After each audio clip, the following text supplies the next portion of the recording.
Hello everyone, so this is the day 1 of my Bishnupur trip. তাই ভোরবেলা 5:30টার train ধরে পৌঁছে যাই বারাসাত, আর এখান থেকে 6:45-এর বাস ধরে আমরা রওনা হলাম বিষ্ণুপুরের উদ্দেশ্যে।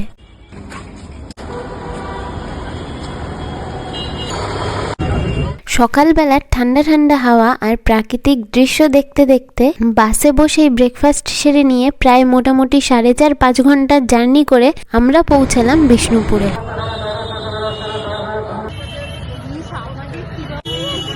সেখানে গিয়ে টোটো বুক করে আমরা চেক ইন করলাম বিষ্ণুপুর ইউথ হস্টেলে, আর তার একটু পরে ফ্রেশ হয়ে বেরিয়ে পড়লাম গোটা বিষ্ণুপুর ঘুরে দেখতে।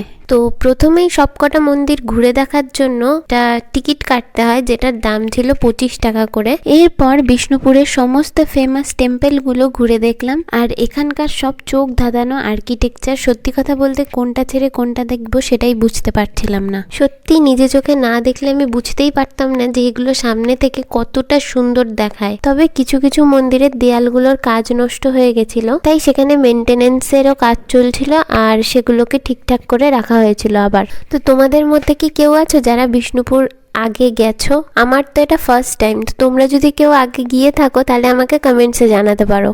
এই বেলাতে আমরা সব মন্দির একবারে দেখে উঠতে পারিনি, কয়েকটা যেগুলো মেন ছিল সেগুলোই দেখতে পেরেছি। আর প্রত্যেকটা মন্দিরের বাইরে কত সুন্দর পোড়ামাটির কাজ, আমার তো দেখেই কিনতে ইচ্ছা করছিল, তাই লোভ সামলাতে না পেরে কয়েকটা কিনেও ছিলাম। তারপর আমরা চলে গেলাম লাঞ্চ করতে, কারণ সকাল থেকে সেইভাবে কিছুই খাওয়া হয়নি কারোর। তো গিয়ে আমরা নিয়েছিলাম ভেজ থালি। আমি অনেকদিন পর এখানে এসে শালপাতায় খাচ্ছি। তো যাই হোক, খাবারের টেস্টও মোটামুটি খুবই ভালো ছিল। তারপর আমরা সবাই লাঞ্চ করে আবার কিছুক্ষণ রেস্ট নিয়ে সন্ধ্যেবেলা চা খেয়ে আশেপাশে ঘুরতে বেরিয়েছিলাম। আর এই সময় আমাদের গাইড ছিল একমাত্র গুগল ম্যাপ।